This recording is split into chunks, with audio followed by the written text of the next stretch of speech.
சென்னை அருகே பல்லாவரத்தில் காமராஜபுரம் மணல்மேடு பகுதிகளில் கழிவுநீர் கலந்த குடிநீர் குடித்ததால் 3 பேர் உயிரிழந்ததாக கூறப்படும் நிலையில் குரோம்பேட்டை அரசு மருத்துவமனையில் சிகிச்சை பெற்று வருபவர்களை சந்தித்து நலம் விசாரித்து தேமுதிக பொதுச் செயலாளர் பிரேமலதா செய்தியாளர்களை சந்தித்து வருகிறார். அதை நேரலையில் காணலாம்.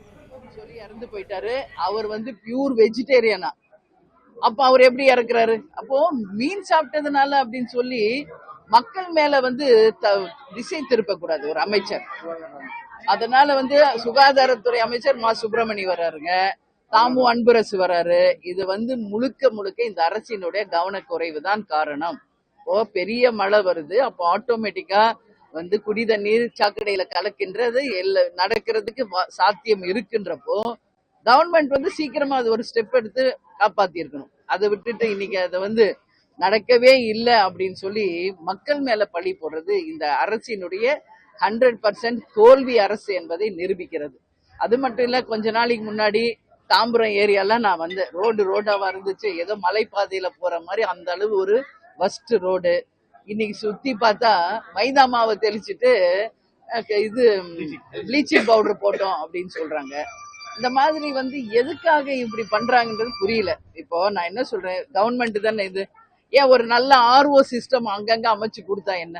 எதுக்காக அவங்க இந்த மாதிரி ஒரு தண்ணியை மக்கள் குடிக்கிற அளவு என்ன இங்க நிர்வாகம் இருக்குதுன்றத நான் கேள்வியா கேட்கிறேன். ஏன் இந்த கவர்மெண்ட் கிட்ட என்ன இல்ல? எவ்வளவு வரி மக்கள்கிட்ட வசூல் பண்றீங்க? எவ்வளவு மக்கள் கிட்ட இருந்து எத்தனையோ வரிகள் இந்த கார்பரேஷனுக்கு வருது, என்ன நீங்க பண்றீங்கன்றத நான் மக்கள் கேள்வியா கேட்கிறேன். இன்னைக்கு அத்தனை பேரும் வாந்தி லூஸ் மோஷன்ல 3-4 days ஆகியும் இன்னும் ஒண்ணுமே சாப்பிட முடியாம கஷ்டப்பட்டுட்டு இருக்காங்க. எல்லாம் பயந்து போயிருக்காங்க. அதனால நடக்கிற தவறை உணர்ந்து இனி இது மாதிரி வராம இந்த கவர்மெண்ட் தடுக்கணுமே ஒழிய அந்த மாதிரி நடக்கவே இல்லை அப்படின்னு தாமு அன்பரசு சொன்னது உண்மையிலே மிக மிக கண்டனத்துக்குரிய ஒரு விஷயம். அதனால பொய் எல்லாம் சொல்லக்கூடாதுங்க. இன்னைக்கு அத்தனை மக்கள் பாதிச்சிருக்காங்க. இதுக்கு என்னன்றது பதில் சொல்லணும். உரிய நிவாரணம் அவங்களுக்கு கொடுக்கணுங்க. இப்ப வரைக்கும் இறந்தவர்களுக்கு எந்த நிவாரணத்தையும் வழங்கல. உடனடியாக இறந்தவர்களுக்கு கண்டிப்பாக 10 லட்சம் ரூபாய் கொடுக்கணும். அதே மாதிரி அஃபெக்ட் ஆகி இருக்கிறவங்களுக்கும் இன்னைக்கு ஒரு 5 lakhs ஆகுது அவங்களுக்கு கொடுக்கணும். ஏன் இதை நான் சொல்றேன்றதை புரிஞ்சுக்கங்க. ஒரு கள்ளச்சாராயம் குடிச்சு செத்தவங்களுக்கு 10 லட்சம் ரூபாய் கொடுக்குறாங்க இந்த கவர்மெண்ட். அதேதான் இந்த கவர்மெண்டோடைய அவலம் தான் இது. குடி தண்ணீர்ல சாக்கடை கலந்துருக்கு. கள்ளச்சாராயத்துக்கு 10 லட்சம் கொடுக்குறப்போ சாக்கடை தண்ணி குடிச்சவங்களுக்கு 10 லட்சம் கொடுக்கணும் இந்த கவர்மெண்ட் கண்டிப்பாக. அதுல மாற்று கருத்தே கிடையாது. அப்புறம் என்ன, கள்ளச்சாராயம் குடிக்கிறவங்களுக்கு மட்டும் 10 லட்சம் ரூபாய் கொடுப்பீங்களா? ஏன் இது வரைக்கும் நிவாரணம் அறிவிக்காம இருக்கீங்க? இது யாருடைய கவனக்குறைவு?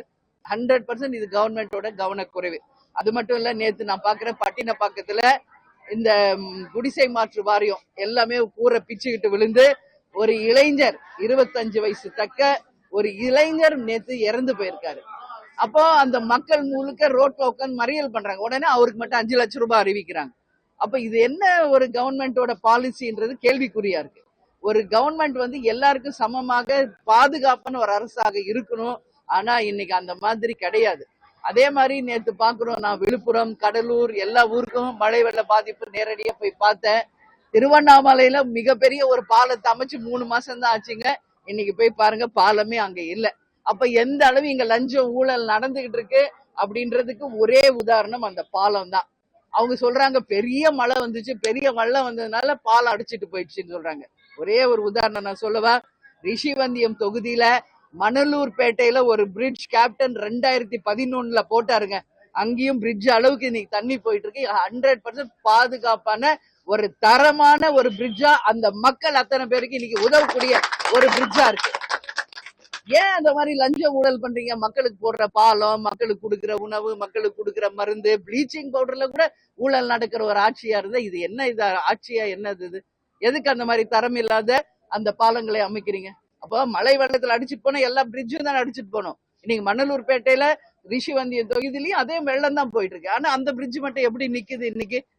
இன்னைக்கு போட்டு ஆல்மோஸ்ட் 2011 போட்டதுங்க. இப்ப 24 இருக்கும். அப்ப அந்த பிரிட்ஜ் எப்படிங்க இன்னைக்கு நிக்குது? அப்போ எந்த அளவு ஊழல் இங்க நடந்துகிட்டு இருக்குதுன்றதுக்கு ஒரே சாட்சி அந்த பிரிட்ஜ். அதனால இதெல்லாம் வன்மையாக கண்டிக்கக்கூடிய ஒரு விஷயம். எதிர்கட்சிகள் கேள்வி கேட்டா அவங்களுக்கு வேற வேலை இல்ல, அவங்களுக்கு நாங்க பதில் சொல்லணும்னு அவசியம் இல்லைன்னு அமைச்சர்களும் முதலமைச்சரும் யாரும் பேசாதீங்க. அந்த மாதிரி தப்பான ஒரு விஷயம். எதிர்கட்சிகள் இருக்கிற உண்மையை உங்களுக்கு சுட்டி காட்டுறோம். அதை செய்ய வேண்டியது இந்த அரசினுடைய கடமை. அதுக்குதான் மக்கள் உங்களுக்கு ஓட்டு போட்டு ஜெயிக்க வச்சு இன்னைக்கு ஆட்சியில உங்களை உட்கார வச்சிருக்காங்க. முழு பூசணிக்காவை சோத்துல மறைக்கணும்னு நினைக்காதீங்க. கண்டிப்பாக பூமராங் மாதிரி ரிவர்ஸ்ல 2026 மக்கள் இந்த ஆட்சிக்கு நிச்சயம் பாடத்தை புகட்டுவாங்க என்பதுல எந்த மாற்று கருத்துமே கிடையாது என்பதை நான் உறுதியா சொல்றேன். டிசம்பர் மாசம் வந்தா மழை வரும்னு எல்லாருக்கும் தெரியும். எவ்வளவு நாளா நம்ம சொல்லிட்டு இருக்கோம் பெருவெள்ளம் மழை வரப்போது, முன்னெச்சரிக்கை நடவடிக்கை எடுங்க எடுங்க எடுங்கன்னு எல்லா ஆட்சியாளர்கள் இன்னைக்கு எதிர்கட்சியும் சொல்றோம். கேட்ட எந்த மழை வந்தாலும் நாங்க சந்திக்க தயார், எவ்வளவு பெரிய மழை வந்தாலும் நாங்க சந்திப்போம் அப்படின்னு சொல்றாருங்க. முதல்ல என்ன சந்திச்சீங்க? ஒன்னும் சந்திக்கலீங்க. நைட்டா சாத்தனூர் டேம் திறந்து விட்டதுனால இன்னைக்கு கடலூர் மாவட்டம் முழுக்க தண்ணியில மூழ்கி இருக்கு. செம்பரம்பாக்க ஏரி திறந்து விட்டப்ப எத்தனை கூப்பாடு போட்டீங்க, என்னென்ன பேசுனீங்க. இன்னைக்கு உங்க ஆட்சியில அதே நிலைமை தான் நடந்திருக்கு. இதுக்கு என்ன பதில் சொல்றாரு அமைச்சர் துரைமுருகன், முதலமைச்சர், துணை முதல்வர் அப்படின்னு நான் கேட்கிறேன்.